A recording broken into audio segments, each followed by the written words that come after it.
Hello everyone, I'm Susan Ozanne. I'm Professor of Developmental Endocrinology at the University of Cambridge in the UK. Thank you very much for inviting me to give this talk today.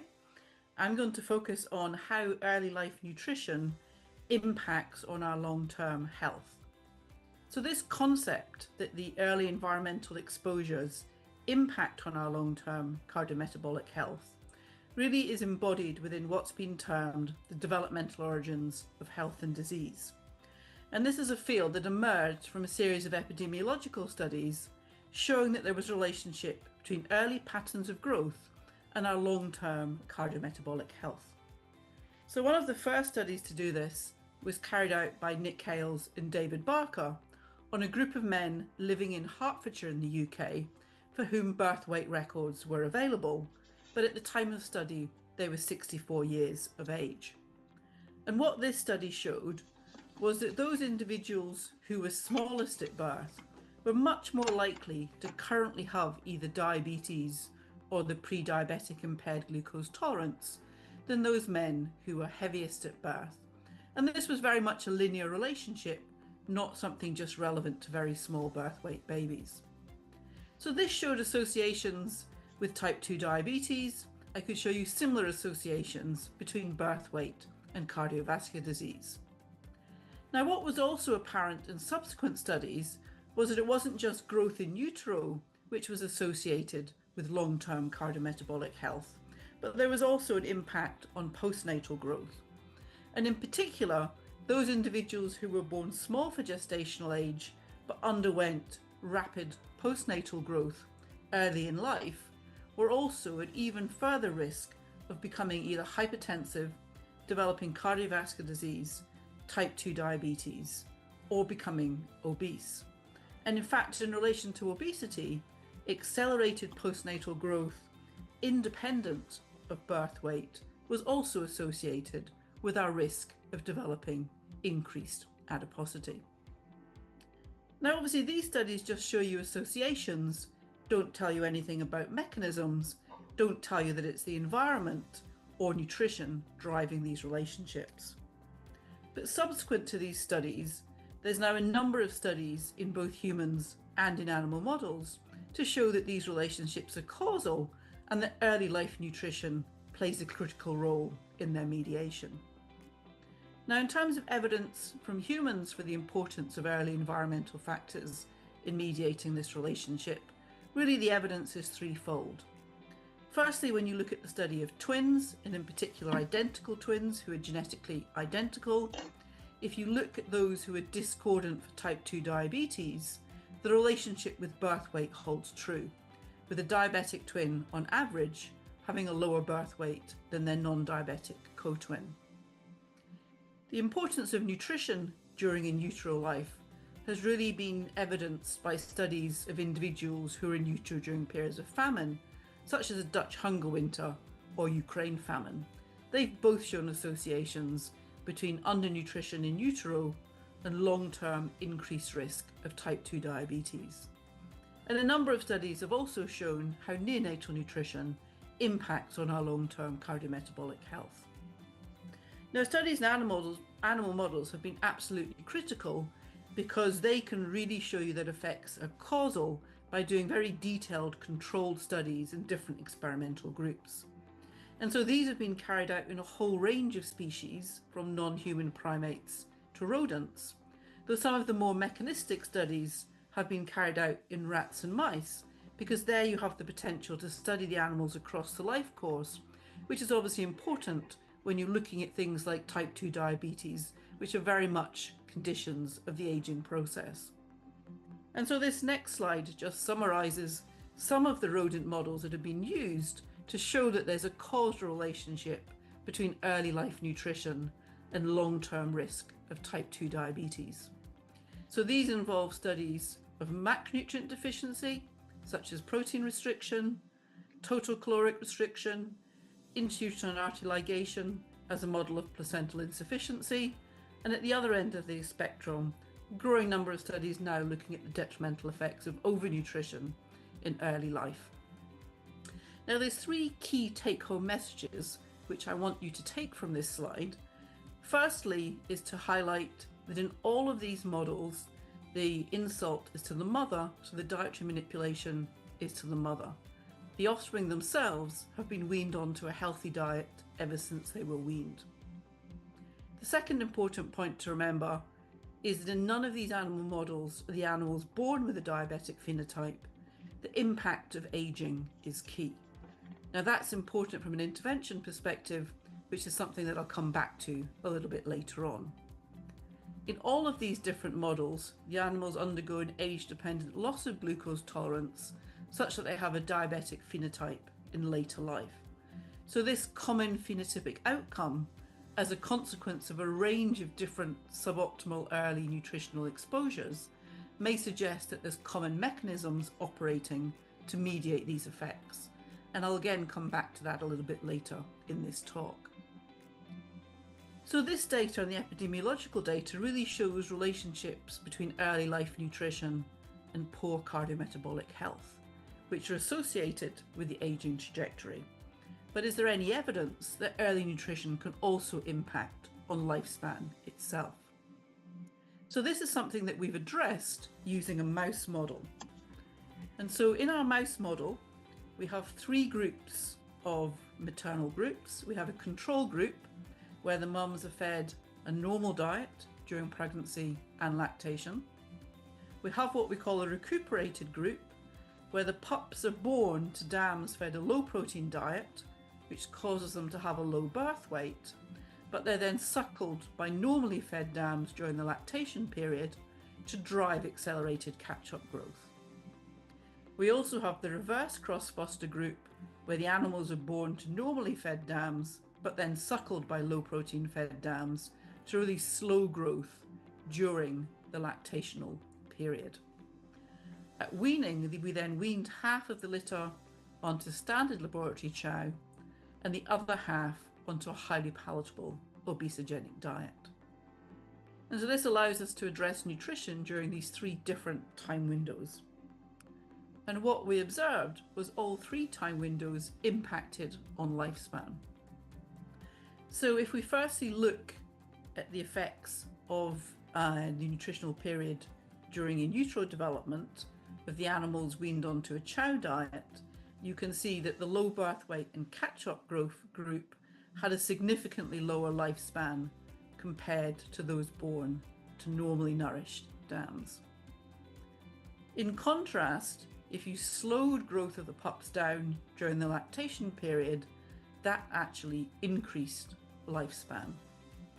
Now, whereas the obesogenic diet reduced the lifespan of the control and these so-called recuperated animals, those animals that had grown slowly during lactation were really protected from the detrimental effects of the obesogenic diet. So clear evidence that early life nutrition can impact on lifespan and also interact with post-weaning nutrition to modulate how that then impacts on longevity.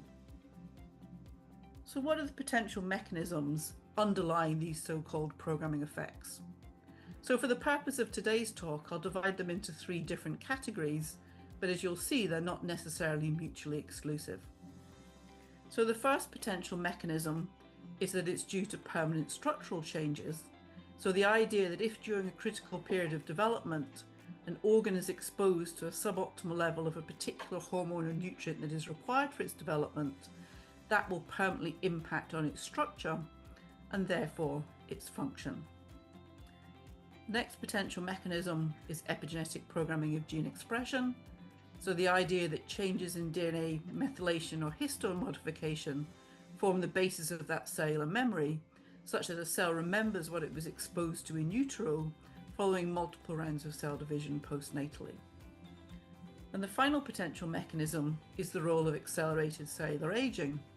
As I've shown you, early life nutrition impacts on aging at the whole body level. Could that be linked to aging at the cellular level? So I'm now going to take you through some examples of all three of those mechanisms. So starting with structural effects, which are where some of the earliest impacts were observed. So firstly, it's known, if you look at the low protein model, that maternal protein restriction leads to a reduction in pancreatic beta cell mass in the offspring. Now, most of our pancreatic beta cells are laid down in utero, so if you don't establish a critical mass then, that then puts you at a disadvantage postnatally in conditions where you need excess beta cell function, for example, to produce more insulin, because your pancreatic beta cells are the only cells in the body that can produce insulin. There's lots of evidence to suggest that early nutrition can impact on nephron number, which will obviously impact on kidney function and potentially blood pressure. Strong evidence to suggest that early life nutrition impacts on cardiac remodeling, for example, vascular wall thickness and cardiomyocyte cell size. And finally, lots of evidence to suggest that early life nutrition impacts on both the nature and number of neuronal projections in the brain, which will impact on our ability to feel satiated. Now, the next potential mechanism is epigenetic programming of gene expression. And I think it's good for us first to take a step back to think about what we mean by this term epigenetics, which by definition means on top of the genes. And so really in its very simplest form, it explains why, for example, a pancreatic beta cell is phenotypically very different to a liver cell, despite having exactly the same DNA of exactly the same DNA sequence. And that's because your DNA is not your functional gene product, that is ultimately your protein. So your protein may differ even if your genome is the same. And so that's because we have epigenetic mechanisms which regulate which genes within the genome are transcribed into messenger RNA and how many copies of that messenger RNA are produced. And so the main epigenetic mechanisms operating are DNA methylation and histone modifications. So actively transcribed promoters tend to have this open chromatin configuration where the DNA is unmethylated and there's active histone marks associated with it. In contrast, if a gene is switched off, it has this closed chromatin configuration where the DNA is methylated and there's repressive histone marks associated with it. So to look for evidence of epigenetic programming of gene expression in response to early life nutrition, you can either take a global approach and look across the genome for differences in methylation or histone modifications between your control and your experimental group, or you can take a candidate approach and focus in detail on a gene which you think may be implemented in developmental programming. So in today's talk, I'm going to show you some data from the latter of those two approaches, where we focused on the transcription factor HNF4 alpha. Now, HNF4 alpha really came to light as one of the MODY genes, so we know that mutations in this gene can cause a diabetic phenotype. It's also known that if you look at islets from a type 2 diabetic, they have about half as much HNF4 alpha compared to a control individual. So in addition to that, HNF4 alpha is a good candidate for being involved in developmental programming because it's expressed very early in life, where it plays an important role in development of the endocrine pancreas. In addition, we know that HNF4 alpha plays an important role in regulation of adult beta cell function, as it regulates transcription of a number of genes in the glucose sensing network. So we use the maternal low protein model as a tool to ask the question, can maternal diet impact on expression of HNF4 alpha? And we looked at animals in islets from both young adult life, which was 3 months of age, and in old age, which in our rats is 15 months of age. And so as you can see here, maternal protein restriction led to a reduction in HNF4 alpha at both 3 months of age and at 15 months of age, and there was also a global effect of aging to reduce expression of HNF4 alpha, consistent with diabetes being related to aging. So the first thing we did was to clone the minimal promoter of HNF4 alpha and look to see whether there were any differences in methylation. And consistent with this pattern of gene expression of HNF4 alpha, we saw increased methylation of the minimal promoter at both ages in the pancreatic islets, and we also saw an age-associated increase in methylation of this minimal promoter. Now, we weren't convinced that this increase was sufficient to explain the magnitude of the reduction in expression. So we therefore then also looked at histone modifications in this region, starting with the promoter region, and I'll start by showing you data from the 3-month-old animals. Now, quite disappointingly, we saw no differences in either the 2 active histone marks that we looked at or the 2 repressive marks. However, we know that regulation of promoter activity is more complex than just regulation of promoter activity itself. It's also regulated by other regions of the genome, such as enhancer regions. And we noticed that there was an active enhancer downstream of the promoter for HNF4 alpha. And so when we looked at histone modifications there, we saw that there was a reduction in the 2 active marks and enrichment of one of the repressive marks in this enhancer region in the low protein offspring. So this led us to hypothesize that actually what maternal diet was doing was impacting on histone modifications in this enhancer region such that it interacted with and activated the promoter less. And when we did some long-range chromatin interaction experiments, that's exactly what we saw. We also looked at histone modifications in this region at the 2 ages, and again, consistent with what we saw for the gene expression, we saw that there was a reduction in the 2 active marks with age and enrichment of both of the repressive marks. Now, quite notably was what was happening to this repressive mark, H3K27 trimethylation, where you can see that exposure to a low protein diet in utero had increased the accumulation of the repressive mark with age. So this was the first evidence that actually maternal diet could impact on age-associating epigenetic marks.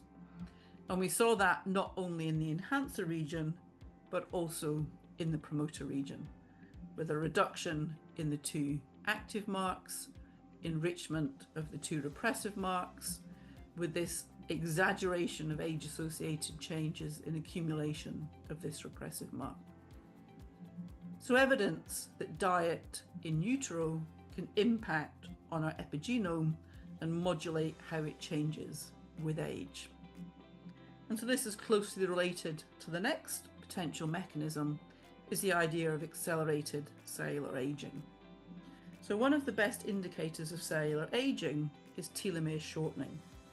So telomeres are these hexameric repeat sequences at the ends of our chromosomes which shorten with cell division. And when they become critically short, they signal to a cell to stop dividing and sit in a senescent state. More recently, it's been shown that telomeres also shorten as a consequence of oxidative damage. So therefore, as well as acting as a mitotic clock to the cell, these telomeres also act as an indicator as to how much damage it's accumulated. In both situations, it's not a good idea to replicate. So telomeres shorten in most somatic cells postnatally, though the rate of telomere shortening differs depending on the numbers of rounds of cell division that cell undergoes postnatally and how much oxidative damage it's exposed to. So one tissue that's particularly vulnerable to oxidative damage is the pancreatic islet, because it has low inherent levels of antioxidant defense capacity. So again, using the maternal protein restriction recuperated model, where the animals are nutritionally growth restricted in utero and then undergo postnatal catch-up growth, we looked to see whether there was any impact on telomere length in islets. And as you can see, there was, with the recuperated islets having more short telomeres and less long telomeres. Now, if this was functionally significant, what you'd expect to see is premature induction of mediators of cellular senescence, and indeed that's exactly what we see, with increased levels of both P21 and P16 in the young adult recuperated islets. The data with P16 is particularly notable because you can see that the level of P16 in a young adult recuperated offspring's islets was very similar to an old age control. So again, consistent with accelerated aging being a consequence of suboptimal nutrition in utero. Now that's data from islets. Is there evidence that we can have accelerated telomere shortening in other tissues? So this is some data from the aorta. And again, you can see that the recuperated animals have less long telomeres and more short telomeres. So what could be the potential mechanism for this accelerated telomere shortening? Knowing that telomeres shorten as a consequence of oxidative damage, could it be related to mitochondrial dysfunction? So we measured the various complex activities in mitochondria, and this is some data from the aorta, and you can see that there's a reduction in complex 2-3 linked activity at both 12 months of age, which is where we show the shorter telomeres, but also at 22 days of age. So this reduction in mitochondrial complex activity proceeds when we see accelerated telomere shortening. So what is it that is mediating this complex 2-3 activity?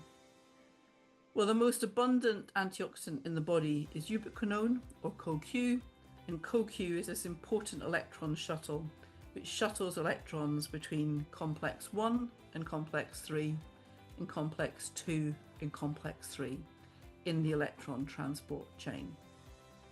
So in light of the evidence for the reduction in complex 2-3 activity, we wondered whether it could be linked to a reduction in CoQ levels. And indeed, that is exactly what we saw in both 22-day-old offspring and 12-month-old offspring. There was reduced levels of CoQ in their aorta. It wasn't just the aorta tissue that was affected. We also saw when we looked at white blood cells that they also had a reduction in CoQ levels, which would therefore impact on mitochondrial complex activity. Now, CoQ is safe to take. You can buy it in health food shops. There's some evidence to suggest that it's cardioprotective, but it doesn't seem to have beneficial effects in everybody. But could this data suggest that CoQ may be a potential intervention to prevent some of the programmed accelerated cellular aging that we see? So again, to address this, we looked to see whether, if we supplemented with CoQ, whether that would impact on cellular aging. So again, we have a control and recuperated animals. So these animals are going to have the low birth weight and then undergo catch-up growth. At weaning, we weaned half animals onto standard laboratory chow, the other half onto chow supplemented with a clinically relevant dose of CoQ. So what did that do to telomere length in the offspring? So this is firstly the data from the aorta. As I showed you before, there's less long telomeres in the aorta from the recuperated animals. This shortening was completely prevented by the CoQ supplementation. And likewise, this increased short telomeres was prevented by the CoQ supplementation. Do we also see effects in other tissues? So this is some data from the heart. So the heart, we also see accelerated telomere shortening in recuperated animals. Again, the CoQ supplementation completely prevents that accelerated shortening. Do we also prevent mediators of cellular senescence being increased? Yes, we do. This is some data from P21 in the heart, showing the increased level of P21 in the recuperated offspring, completely prevented by the CoQ supplementation. Are there any broader effects on impact of metabolism in these animals? So we know that the recuperated animals become insulin resistant with age, and you see this hyperinsulinemia. That again is completely prevented by the CoQ supplementation.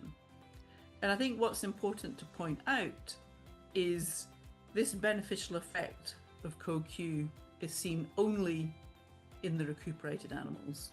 So it's only seen in those that have a deficit, which may explain why beneficial effects of CoQ in relation to some of the other cardiometabolic studies that have been done have mixed results.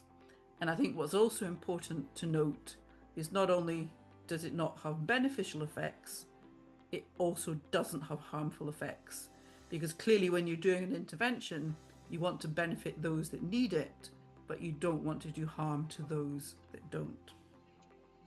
So, in summary, I think there's clear evidence that early nutrition and growth impacts on long-term cardiometabolic health and lifespan. The underlying mechanisms are mixed and complex and involve structural, cellular, molecular, and epigenetic mechanisms. As I've mentioned, when you're thinking about interventions, they only really do benefit to those that need them. So in this context, this is where potentially precision approaches may help and help us identify those that benefit most from interventions. And I really do a deeper delve and further understanding of the mechanisms involved in mediating the effects of early life nutrition on long-term health and aging will really give us the potential for targeted intervention and ultimately prevention strategies. But last but by no means least is my acknowledgement slide. Clearly what I've shown you is a lot of work for a lot of people, so I'm very grateful for the whole of the development team who've been involved in this work and broader work in this context. Also, this is a field that crosses very many different disciplines and is really dependent on collaborations. So I'm fortunate to have some fantastic collaborators, and obviously last but by no means least the funding bodies, because without them none of this would be possible. Thank you very much, and please get in touch if you have any questions.